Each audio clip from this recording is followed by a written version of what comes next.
How are you? Happy Wednesday.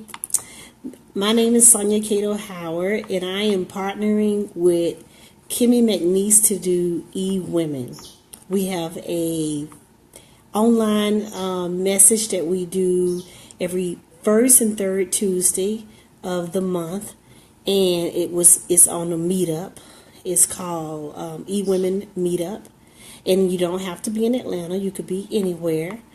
And we're also doing our Facebook Live messages. So I am on every Wednesday night at 9 p.m. Eastern Time, and Kimmy is on every Thursday night at 9 p.m. Eastern Time.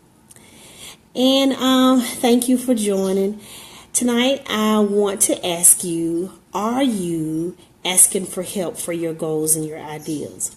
I know it's a new year. Kimmy and I both have been talking about how to start the new year off the right way and setting your goals and getting started. And I want to talk to you. I want to ask you, are you asking for help?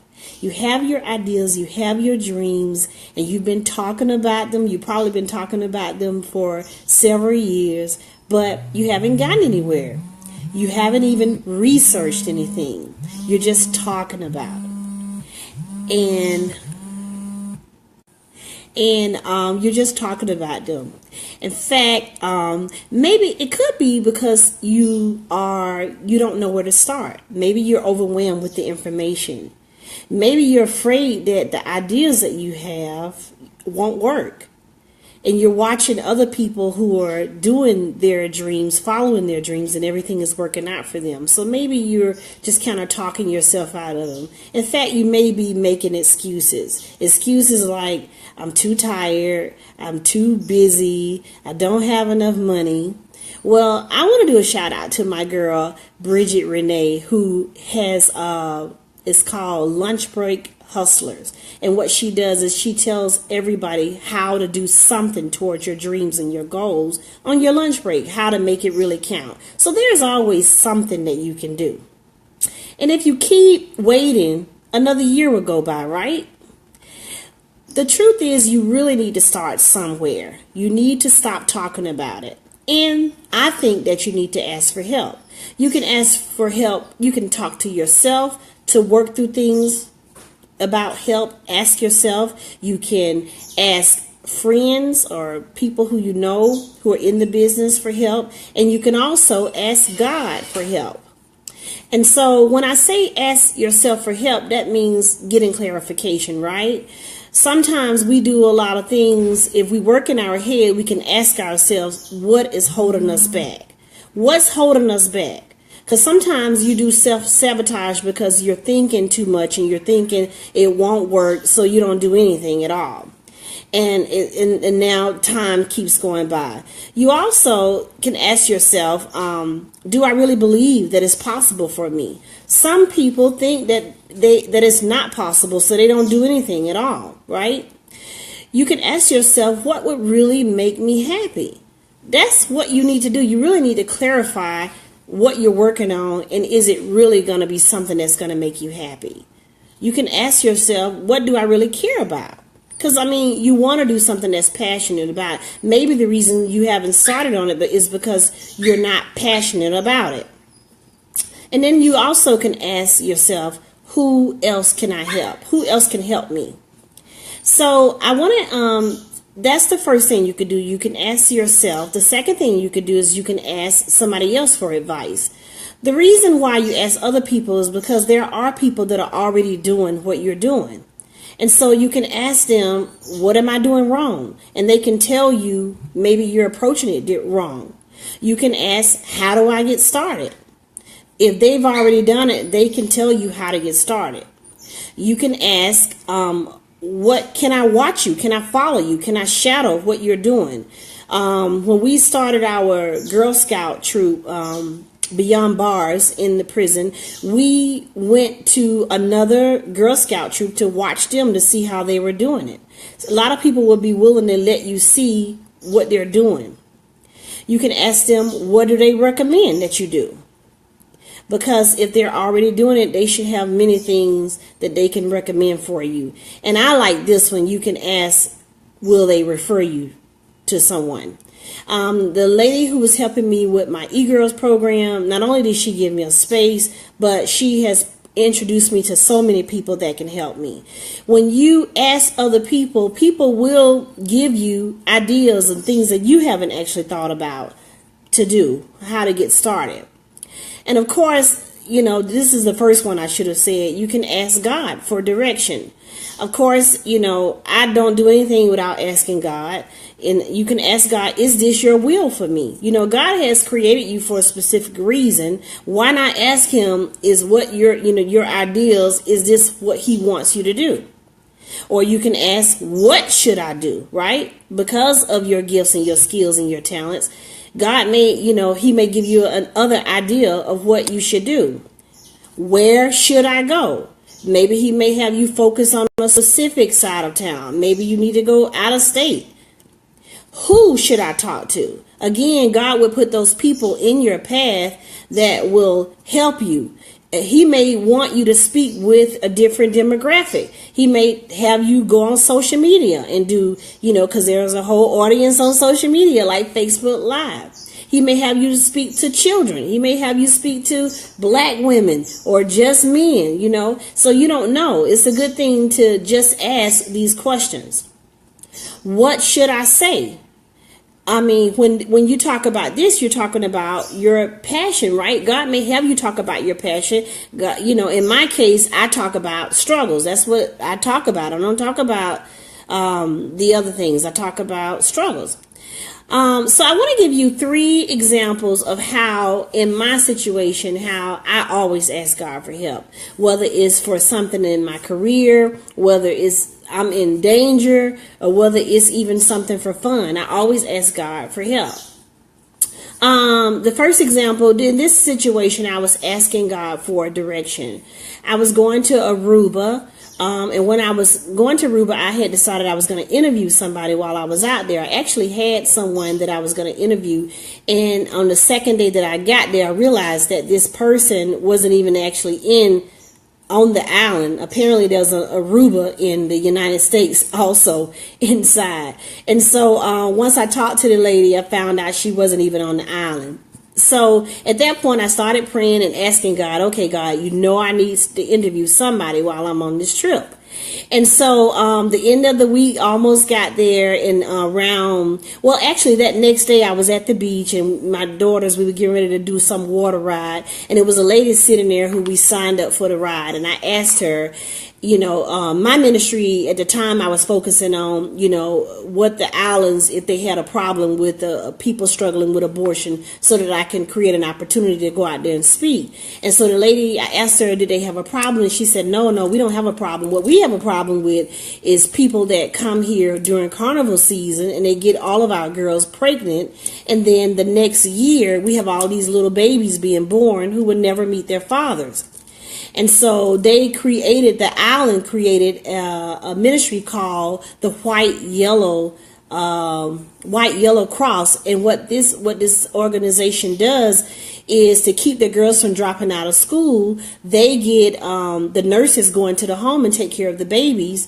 And then while the girls are at school, and then when they come home, they take care of their own babies. And so I kind of noted the information from the lady and wrote it down, but I decided I wasn't going to really pursue it right then because I already had an interview. But then, like I said, my interview fell through. So here I am on a Thursday night, and I'm looking for these white, yellow crosses. And there was several of them on the island. So I was like, okay, great. It shouldn't be hard for me to find one. So I'll find one on Friday. And so Friday came, and we went horseback riding. And, of course, that's when I realized, oh, wow, I need to find somebody to interview. So I said, okay, Lord, help me out with this. And so the lady who dropped us off at the hotel said, well, they close, I think, at 5:00. So it's one right here on the corner by your hotel. So I was like, great. So instead of me changing clothes, I kept on what I had, and I ran across the street, grabbed the stuff out the car, and ran across the street. When I got there, it was a note on the door that said, we'll be back, we're out to lunch. And so this was the note was 12 o'clock, and here it was like almost 4 o'clock in the evening. So I said, okay, Lord, so now what? I literally said that. And then that's when I noticed that the building was attached to a church. So I walked around to the church, and when I went and I knocked on the door of the church, nobody opened the door. Nobody came to the door. So I said, okay, Lord, now what? And that's when I noticed across the street there was another building with some cars. So I went across the street and I knocked on the door, and nobody came to the door. So I said, okay, Lord, now what?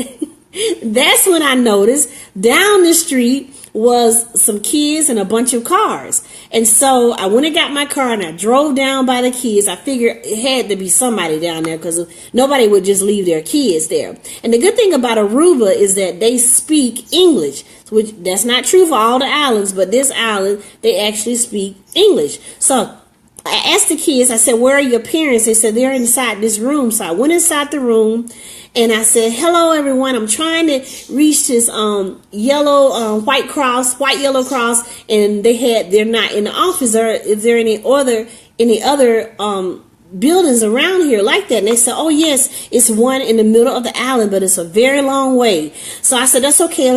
Just give me the directions. I'm going to go because I got to get there. Now, mind you, I don't even know who I'm going to meet, who I'm going to talk to. This is just me looking this up in the yellow pages or on the internet. So, and then with Aruba, they don't have street signs. So they said, turn at the green building and make a left at the chicken. And they gave me some crazy instructions. But either way, I found it.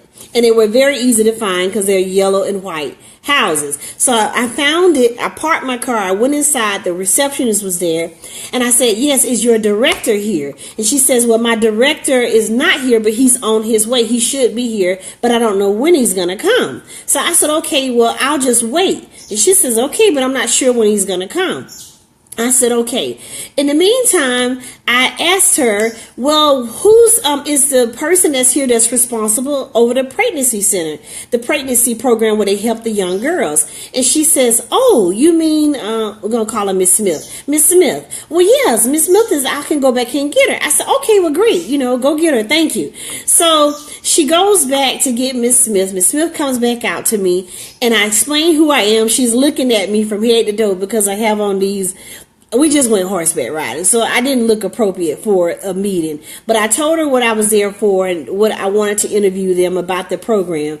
And so she says, okay, well, can you come back tomorrow? I said, no, we're leaving tomorrow. That's how picky I am. I'm starting on the last day and I'm leaving the next day. So I said, no, I'm leaving tomorrow. She says, okay, well, why don't you come back around 5:30 and then I'll be finished and I'll sit down and talk with you. I said, thank you so much.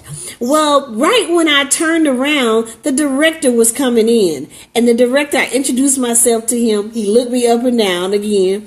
And he says, okay, well, come back at 5:30 and we'll both talk to you.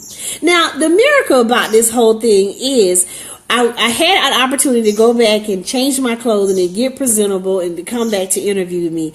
And the miracle about this whole thing was once I interviewed them and talked to them about the program, I found out that he is the only director over the whole island. I also found out that she was the only person that was over the program of the pregnancy center. So there were about 10 different places on this island. So not only did God find me a place for somebody to interview, but he got me with the director and the person over the program. And I could have walked into any one of those offices on a Friday at 4 o'clock in the evening, but that's where he took me to. So I got an awesome interview. And so that's my example. My example is that you can ask God for direction, right? If it's just any old thing, you can ask God and he will help you. And when I say he will tell you or he will open up a door, it's not an audible voice, but it's a thought that pops in your mind that right after you ask the question, it's a thought and it's God putting that thought that's there. So the other example I have is for fun. I even ask God for help when I want to have fun. So with this scenario, we actually went, let me check my time, it's 15 minutes. We actually went to the Bahamas and I was in the Bahamas with my cousin, and this is my first time not using a travel agency. So I decided to book my own trip, and I booked the hotel separate from the flight. And when we got to the airport, we got out the airport, we got to the island, the lady said, "Oh my goodness, do you realize that your hotel is on a different island?" And I said, "No, I didn't know that." She says, "Yeah, and it's Friday, and the chances of you getting a flight out of here is very slim. So I don't know what to tell you. I can put you on standby, but you're going to have to, we can put you on standby and see what happens." So I said, "Okay, well, thank you. Put me on standby." So me and my cousin, I said, "Okay, let's go and let's pray about this right now."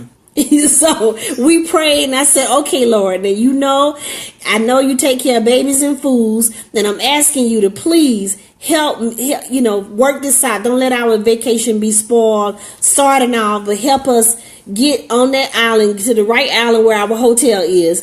And so with that, we had to take a taxi to the right hangar to catch the plane at where our flights were when we were being on standby. When we got there, me and my cousin was sitting outside, and we were talking, and I'm a loud talker, so we were talking and laughing, and it was a guy sitting next to us, and you could tell he was kind of laughing and listening in on our conversation. Well, my cousin and I kept taking turns going inside to check, has there been any changes? And then they would always tell us no, and we would come back out. Well, the guy who was sitting next to us, he said, "Hey, I overheard that you caught the plane to the wrong island." And I said, "Yes, we did." He says, "Well, the guy who owns the airport is getting ready to get out of the taxi." I said, "Really?" He said, "Yeah, so, go talk to him." So I went up to the guy and I said, "Hey, I heard you're the guy to talk to in case you fly to the wrong island." And he was like, "Yes, I am." So we laughed. He says, "Follow me to my office." I followed him to the office. We laughed. We talked. We discovered that we both were writers. By the time I finished laughing and talking with him, he had us on the next flight. So we got on the flight, went to the island. The guy who was sitting next to us, when we got off the plane, he said, "Hey, this is my friend. He's a cab driver. He can help you ladies anywhere you want to go on the island. Ask him, take care of these ladies." And so I told him, "Thank you so much." We got in the taxi. We started talking, found out he was a Christian. He was telling us he was going to take us to church. My cousin was too scared to go with him, but we ended up getting to the hotel. We ended up talking to the bus boys when we got inside, and I asked them, "Hey, what are y'all doing for the weekend? Are we going to a party? The manager of the hotel is having a party. Can we go? You want to go?" "Yes, we want to go." We ended up going to this private party on the island. We ended up, because we asked, we ended up going on a boat, going to a boat dock. We met a guy who was a sailor. We ended up going to a Junkanoo.